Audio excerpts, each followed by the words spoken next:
LMP1 시대가 종료되고 하이퍼카가 그 바통을 이어받은 이후 처음 개최된 2021 르망24시, 토요타 가주 레이싱의 GR010 레이스카가 우승을 차지하며 길고 긴 레이스를 마무리 지었습니다. 포르쉐와 아우디의 철수 이후 4년간 토요타가 정상의 자리를 꾸준히 지켜내고는 있지만, 반대로 얘기하면 토요타와 호각으로 붙을 만한 쟁쟁한 경쟁자가 존재하지 않은 지 어느덧 4년이란 시간이 흘렀다는 이야기이기 때문에 토요타의 이러한 우승 행진이 아우디나 푸조, 포르쉐에 비교해서 과연 그 가치가 충분하냐는 의구심도 많은 팬들로부터 들려오고 있긴 합니다. 하지만 쉬지 않고 24시간을, 그것도 전력으로 내리달려 완주해낸 것 자체는 결코 가볍게 여기지 못할 대단한 일이라는 것에는 그 누구도 이견이 없습니다. 오늘은 2021년 르망24시에 대한 이런저런 이야기들을 나눠본 내용을 전해드릴까 합니다.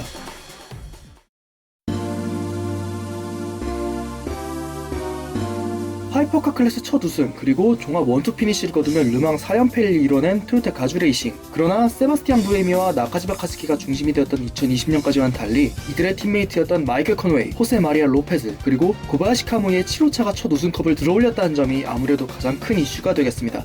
이전부터 다른 레이스에서의 우승 경험은 제법 되지만 유난히 르망24시에서의 우승은 닿을 듯 말 듯 멀었던 코네이, 로페즈, 고바야시 조였기 때문에 오랜 노력 끝에 기어이 성취해낸 올해의 우승은 본인들은 물론 이들을 지켜보는 팬들에게도 더욱 각별하게 다가오지 않았을까 싶습니다.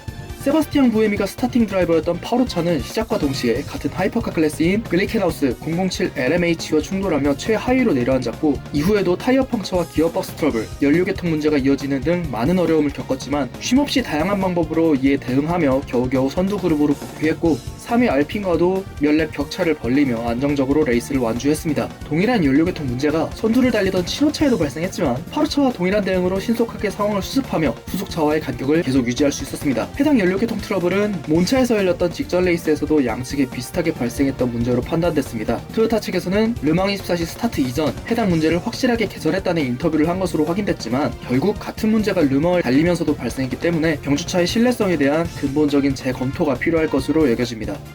리벨리온 팀의 LMP1 레이스카 셰시를 거의 그대로 사용했던 알핀은 LMP1 때처럼 트랙에 따라 에어로 파츠를 변경하는 것이 금지되고 단 한 종류의 킷만 적용해야 된다는 하이퍼카 규정에 따라 몬차나 이번 르망 등의 고속석 킷에 대응하는 로우 다운포스 킷을 계속해서 사용해왔습니다. 때문에 뮬산 스트레이트를 중심으로 탑 스피드를 높일 수 있다는 이점을 잘 살려 토요타와 호각을 다툴 수 있을 것으로 예측됐지만, 니콜라스 라피에르가 트랙 중반 인디아나폴리스 코너에서 스핀 후 1분 가까이 시간을 지체하고 이후에도 크고 작은 문제들에 휘말리는 등 토요타를 충분히 따라가지 못하면서 4렙 뒤처진 기록으로 레이스를 마무리해야 했습니다. 하지만 종합순위 3위는 시그나텍과의 파트너십으로 르망에 복귀한 이래 알핀이 거둔 최고 성적이라는 점에서 충분히 큰 보람을 느낄 만한 일임에는 틀림없습니다.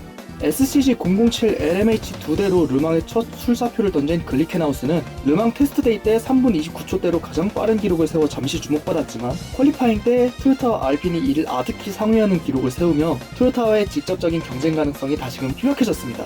레이스 중에는 알핀을 상대로 연료 효율이나 신뢰성 부분에서 때때로 우위를 점했던 때도 가끔 있었지만, 전반적인 운동성이나 레이스 페이스를 꾸준하게 유지하는 데는 꽤나 어려움이 많았다는 평가를 받았습니다. 특히 경기 중반에는 709번 경주차가 하위 클래스인 LMP2와 비슷하거나 조금 뒤처진 기록을 계속해서 기록하며 이를 오랫동안 극복하지 못했던 적도 있었기 때문에 토요타나 알핀과의 대등한 승부를 위해서는 효율만큼이나 퍼포먼스를 꾸준하게 유지할 수 있는 차를 만들기 위해 더 많은 신경을 쓸 필요가 있겠습니다. 선두를 유지하던 팀 WRT의 41번 경주차가 마지막 랩을 시작하자마자 동력개통 트러블로 트랙 초반에서 완전히 서버린 아찔한 장면이 연출됐습니다. GT 클래스에서의 성공적이었던 10년 커리어를 기로하고 LMP2에 출사표를 던졌던 팀 WRT가 LMP2로 첫 출전한 르망24시에서 원투 피니쉬를 거둘 것으로 예측되던 그 순간 벌어진 충격적인 사건은 모터스포츠가 최후의 최후까지 긴장의 끈을 놓을 수 없는 스포츠임을 다시 한번 상기시켜줍니다. 뭐 멀리까지 나가지 않아도 2016년 토요타 르망 대참사만 봐도 알 수 있는 사실이죠. Of a 24-hour race. It's come to a halt and Toyota have on them. Snap line. They were 3 minutes too early to the line. 스타트할 때 비가 와서 노면이 많이 젖어있기도 했고, 평소 레이스를 개최했던 6월보다 밤이 조금 더 길어진 8월이다 보니 이런저런 사건 사고들이 더 잦게 일어나는 느낌이기도 했습니다. 여성 드라이버들과 엔지니어로 구성된 리처드 밀 레이싱은 경기 시작 후 6시간 정도가 지나던 시점, 스피나는 다른 경주차에 휘말려 멈춰서면서 시동이 꺼졌고, 지시동을 위한 설정 도중 뒤에서 다가오던 또 다른 경주차에 측면을 크게 받치는 아찔했던 2차 사고로 리타이어하게 됩니다. 당시 드라이버였던 소피아 플러르 씨는 의료센터에서 신체에 큰 이상이 없음을 진단받았다고 하니 다행이지만 이야기지만 조금이라도 속도가 빠르거나 충돌 방향이 어긋났어도 더 큰 사고로 이어졌을 수도 있었을 거라고 생각됩니다. 28번 이오타와 65번 파니스 레이싱의 LMP2 배틀 장면이 생각보다 카메라에 많이 잡혔습니다. 우연의 일치일까요? 각각 KFC와 맥도날드라는 대형 패스트푸드 프랜차이즈를 스폰서로 등에 업고 레이스를 펼치고 있었죠. KFC와 맥도날드의 정면 승부, 패스트푸드 더비가 올해 르망24시 의외의 관전 포인트로 자리 잡으면서 막판에 저녁 식사로 KFC 배달이나 맥딜리버리를 주문하는 레이스 시청자들이 꽤 많이 늘었다는 후문입니다. 스폰서의 위력이 이렇게 엄청납니다, 여러분. 물론 저는 버거킹을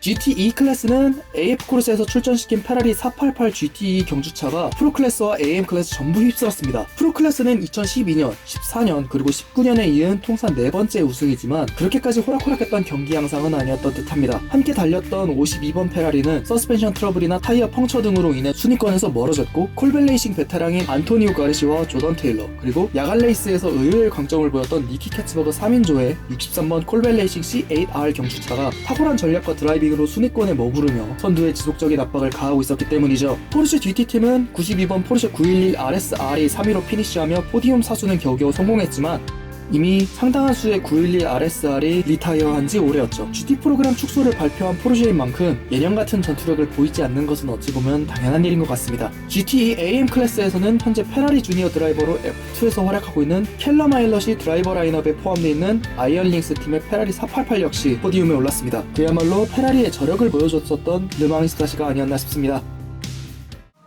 사실상 토요타만의 잔치는 올해가 끝이 되지 않을까 싶은데요. 예전부터 출전할 때마다 르망의 강자에 올랐었던 푸조가 내년 복귀 예정이고요. 2023년에는 절대 강자 포르쉐와 톱티어 클래스에 과감하게 출사표를 던진 페라리가 합류할 겁니다.